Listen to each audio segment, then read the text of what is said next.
Just fucking do it. Subscribe now. Not Mexico, Canada, and the USA, because they're less likely to get fucked in Canada and the USA. The good news is the Toronto Teachers Pension Fund doesn't like litigation, which is music to my ears, because I'm a litigious son of a bitch. But we've had a lot of exits with them over the years. A lot of exits. And they're good. I don't want to get too maudlin about it, but they're good people. When they tell you they're going to do something, they're going to do it, even if it's not in writing. Which the handshake deal has been dead a long, long time. But it's alive and well in some places in Canada. Except for little Hong Kong, which is Vancouver, handshake deal doesn't mean dick. Okay? So wherever there's a lot of you-know-whats, doesn't mean dick. And in other parts of the world, you got to check for your rings and your watch and shit after you shake hands, you know. Huh? Yeah. I love when the guys from that part of the world always say it's the Egyptians. It's always this. And, we haven't been beating up Afghans too much, which I have no great fortune in Afghanistan. That was another question. By the way, back to your private equity. If your competition, your private equity, then your aim lower. I mean, lower value companies. Lower value. Okay. Yes, sir. Okay, so the 7.5%, that's about 16 times EBITDA, correct? So you're buying it for 3, 4, 5 times EBITDA. You're back to the pension. Correct. When they on your exit, yeah, exactly. It's about 50, correct. 16. Okay. Another question: is it safe to assume that? Probably not, but go ahead. Okay, is it safe to assume that if you do 100% seller finance, you can pretty much get away with, hey, we just need it on our name and we can refi, in a year or two. Just no. Don't, because that already sounds like an Egyptian deal. We're going to put it in our name. No. You always, once you have 100% control, you could always have the ability to finance it again. If there's no covenants that you can't. Now, some of these guys are smart, and they'll say, okay, fine, we'll do that, but you can't refinance it for 36 months. Yes, sir. Do you normally put non-competitive clauses when you close the deal? Absolutely. You non-compete, right? Yeah. Yeah. Now, non-compete in Eastern Bloc countries means nothing. Romania, Hungary, okay. Poland, non-compete clauses don't mean too much. Okay. In the farther west you go, they mean something. In America and in Canada, they mean something. But I mean, you have to have, and it's how the non-compete is written. I mean, I don't want them to be in any form, fashion of the same kind of business. But you want a non-compete. I like 36 months. Most sellers, if they're legitimate, they're going to retire. They don't care if make it 56 months, sir. But not all of them are giving you the legitimate reason why they're selling. So, but I mean, you need a non-compete for at least 12 to 18 months. At least 12 to 18 months. And another question that hasn't come up, that normally comes up tomorrow. You got a $10 million business. The guy, it's been doing business with the same bank 15 years. Should we use that bank? Because they know the business, if you're going to do a commercial loan. They know the business, right? Well, it depends what kind of banking relationship they have. Normally, the due diligence of the bank that's already been handling the finance for 15 years will be done a lot quicker. But I like, if I'm going to stay with that same bank, you got to cut me a sweetheart deal. I mean, you have to be below the market. Otherwise, I'm going to do it with a different bank. And quite often, if they've been a good customer, most banks don't want to let loose of veterinary hospitals, because they always pay, no hassle. They don't bust your balls. Bless you. Corona. Oh. Yeah, well, that's good. We're going to make it colder, too. Okay. Are you stretching your arm? You got a question? When the lawyers are writing the purchase agreement, now we're buying from mom and pop owners, and we don't want to freak them out, but obviously the lawyers are going to write some big ass contract and they want to cover everything. How should we tell them to keep it short? No. Because when you go to court, when they sue you for being a Persian thief, and they wouldn't let us use a proper lawyer. When they get up and the jury, and you're down in Fuckville, Arkansas, or wherever, and the jury's going to believe them and not you. And some of the seller finance people, they can say, I don't want a lawyer. That's a no-no. You get a fucking lawyer. You don't want to buy this shit with no lawyer. Because then when you go to court, because they're going to say you're a Persian butt-fucking thief, they're going to say it'll change it. They wouldn't let me have a lawyer. Correct. It's not Persia. And if you don't think black and brown faces cases are adjudicated differently, everybody understand adjudicated?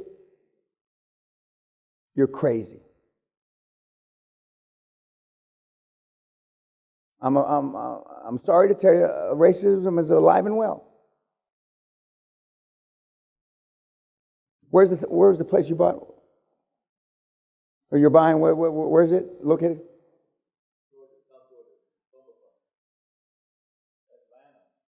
You're dead meat. You go to court, you're dead meat.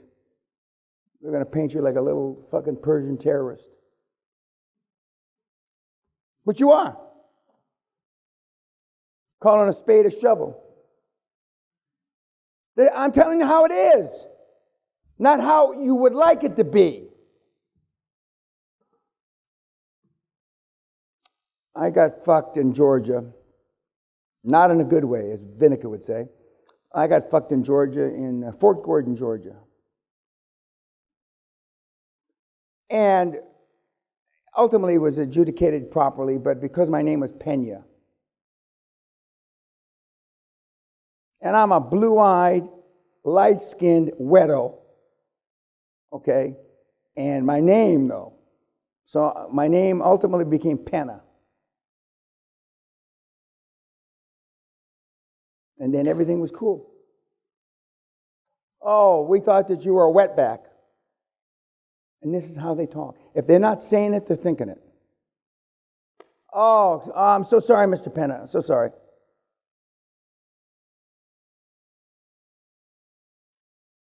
That's the way it is, kids. And if somebody's telling you any different, it's like being a Catholic or a Protestant in Northern Ireland. Has that problem gone away? No.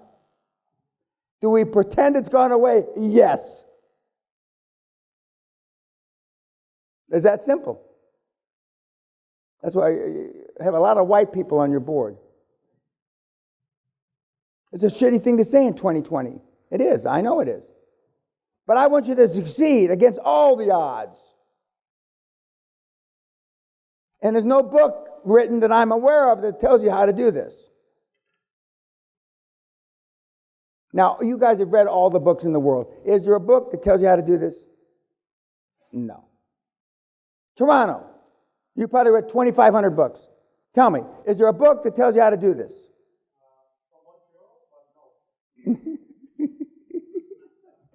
God. Oh, help me, God, please. Give me patience.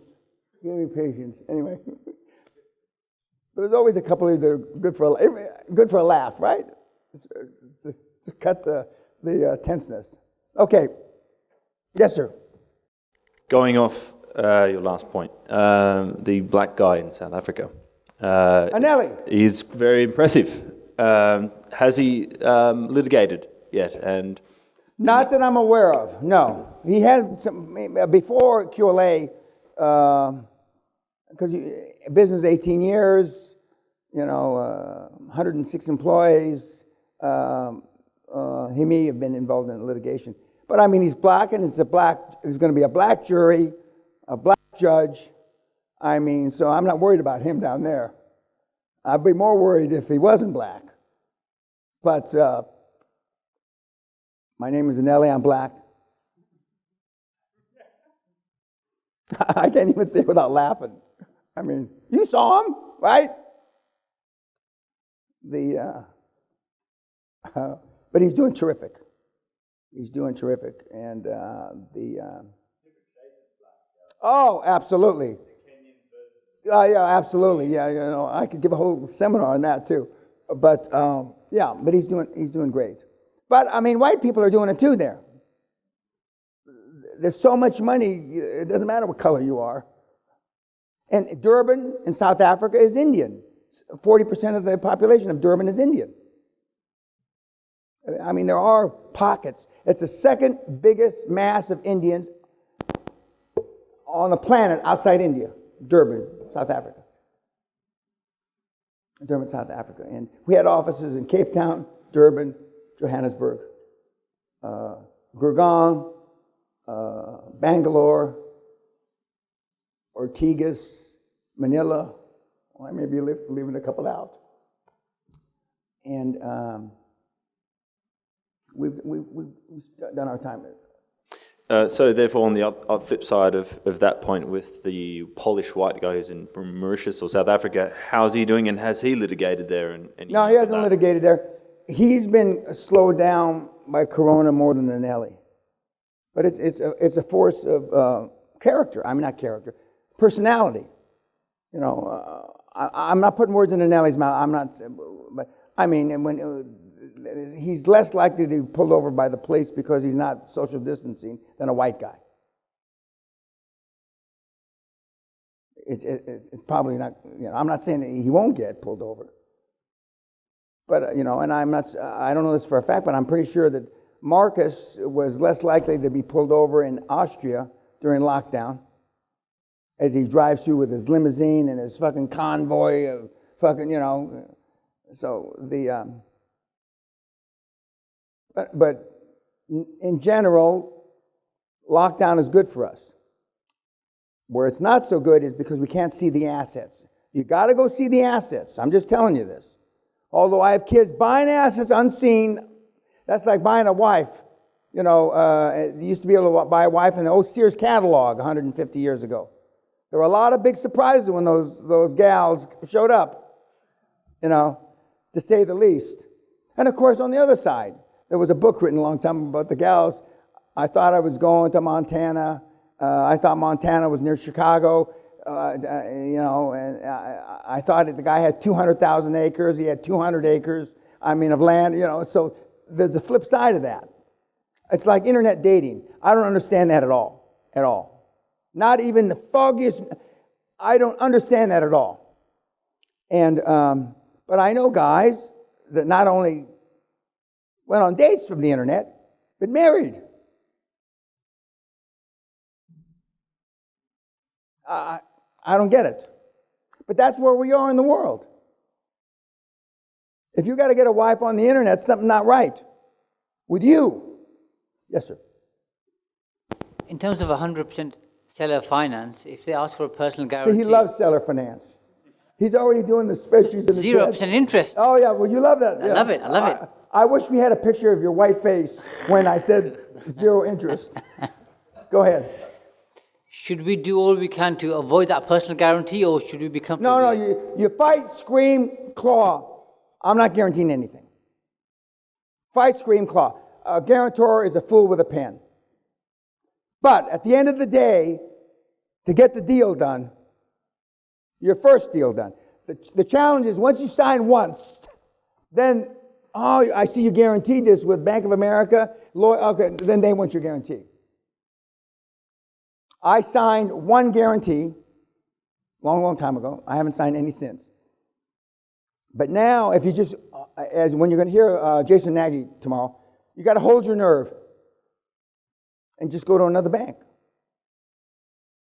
And they'll cave. 9 times out of 10 you can't. But see, normally you're only talking to one bank. So, and I'm being sarcastic. You shouldn't. You should be talking to 4, 5, 6 banks. You're talking to one bank, and then you're afraid, well, shit, I'm not going to get the deal done. If you're talking to 4, 5, 6 banks, and they know you're talking to 4, 5, 6 banks. And I used to,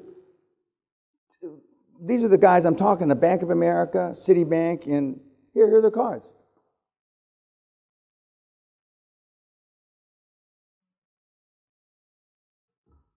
Competition is fierce now. Now, and don't argue whether it's 2 points over LIBOR, 3 points over prime. Don't argue about that. Don't argue about the fees.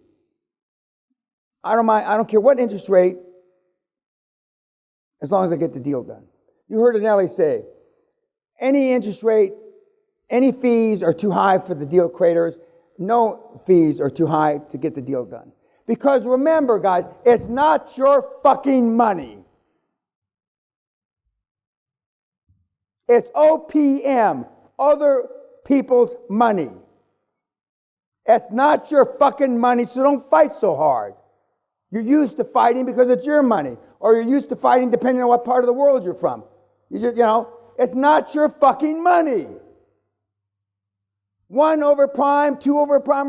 If your deal dies because you're paying 200 basis points, that means 2%, then it's not worth doing. We're not doing deals that just get by. We're doing deals that are covered 2, 3, 4, 5 times cash flow to debt service. It doesn't matter. And that's a hard concept to get across. Because we're not stealing the money, we're not burning it, but it's, doesn't matter.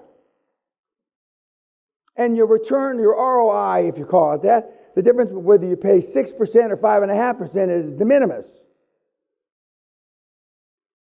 My cost basis in my stock was 0.0000082 cents per share. That was my cost basis. The founding director's cost basis was 0 because they put up no money. And we'd get drunked up and say, "Damn, $800, Dan. I mean, you got no money. I got a cost basis on my fucking stock." We used to argue back and forth. But their cost basis is 0.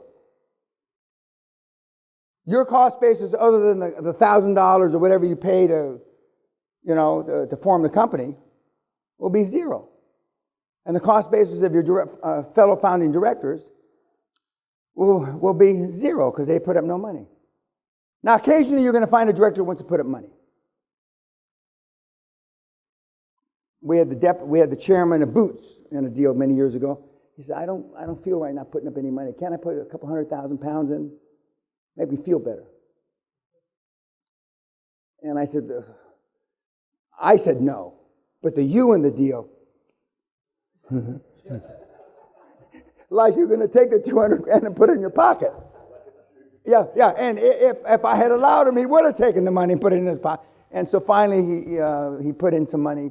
And I said, thank you very much. And he was Sir Percy something or other. And tomorrow, remember, we want your time, expertise, not your money, sir. Time and expertise, not your money. But occasionally you heard the Viking bitch say her CFO put up, I don't know, some money. I forget what it was. But some of the guys feel they're left out because they really don't believe the free founders equity thing. They do believe, well, I put up $500,000. I know I can trace that. I can follow it. And so, you say, fine. But I always waited to the end. I said, someday I may need that money, so let's wait. Let's keep our powder dry. Let's keep our powder dry. Telling them that. Let's keep our powder dry. And they won't believe in you don't want the money. They'll think it's a con. They'll think that a stripper is going to show up at their room at 2 o'clock in the morning and you're going to take pictures. And that does happen, by the way. In more places in the world than you think. In more places in the world than you think. You think that that's this old James Bond shit from 60 years ago? It's still, sexual compromise still catches a lot of guys. Of course, not all you studs in here. I'm sure they could never catch you with sexual compromise, I'm sure. But it still fucking works. And, you know, with your 2 centimeter little fucking willy, I mean, I saw a movie from many years ago, and the girl says, I'm here, and she said, why are you here? Well, come in anyway. The girl's naked. Now, why would you invite a naked girl into your fucking suite? Well, other than the obvious, right? Why? And then he gets caught with films. Why? Well, I didn't know why she was there. I knew it had to be a mistake. As he leads her in, he goes around. This is the stupidity. A stiff dick has no conscience. A stiff dick has no conscience. And this is a guy I knew pretty well years ago. And I go, fuck, how stupid. And then his buddies, how stupid could he be? Because a stiff dick has no conscience. So when the naked girl comes up to your room, that's why the peephole's there for. No, you got the wrong room, sweetheart. Almost everybody in this room would open the door.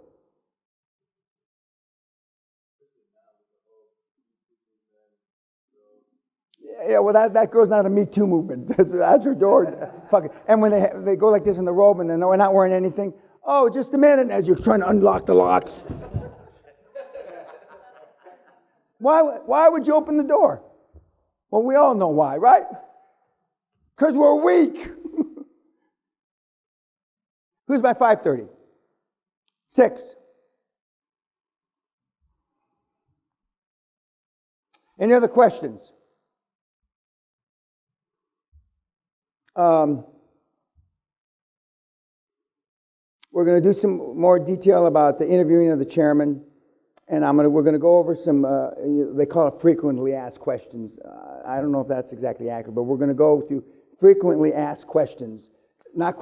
Nobody, Sally laughs, I haven't been asked a question in 15 years. Nobody ever asked me shit, okay? But you're going to get asked. But not the questions you're asking. We're going to focus tomorrow and the last day on the questions that you're not asking me. That you should be. And the only reason you're not because you're stupid, well, some of you are stupid, but because you're inexperienced. And you've come here and paid me money to get experience, basically.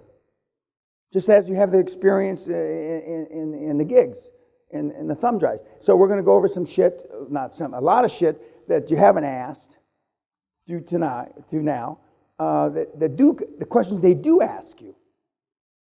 But the one question, where are you getting the money and where's the equity, they do ask that. They do ask that. And I already told you the answer, directly or indirectly through our board and or our professional representation. And that stops them in their fucking tracks. 99.9% of the time. And if they pursue beyond that, tomorrow we're going to show you how to handle that. If they say, okay, I heard that. Now, some of the people you're going to talk to have seen 5 QLA bots before you. I have some chairmen that are sitting on 3 QLA boards. And you can. You can. But for the most part, most of the people that you're going to talk to never heard of you or the methodology. Any other questions? Yes, sir. Mr. Peña, in one of the videos or YouTube, I saw that you had some kind of executive agreement that you did want that they sign before go to the meeting or something like that. No. I don't like NDAs. I don't like NDAs. I think it's now some of the kids do it because it's in the templates. Send the NDA before they meet with the potential board members. Why? Because a board member has a fiduciary responsibility not to leak your shit anyway.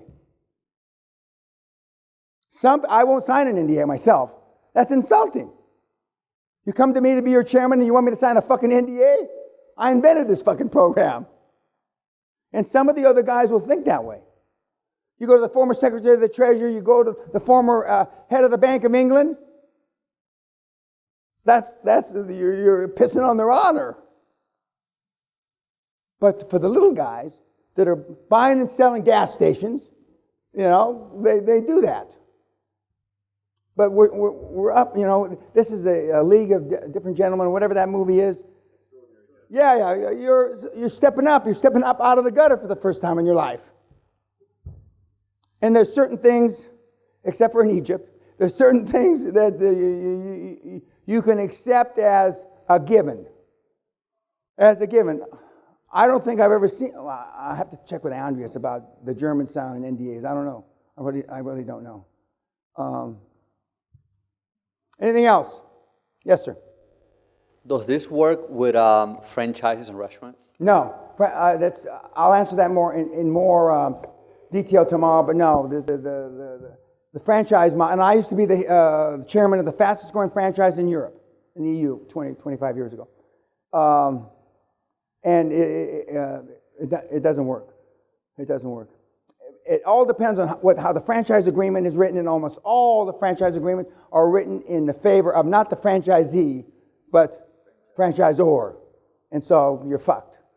He makes all these agreements with you, and then all of a sudden the big McDonald's shows up or the big Burger King. I'm sorry, but that's in violation of our franchise agreement. So the short answer is no. Anything else?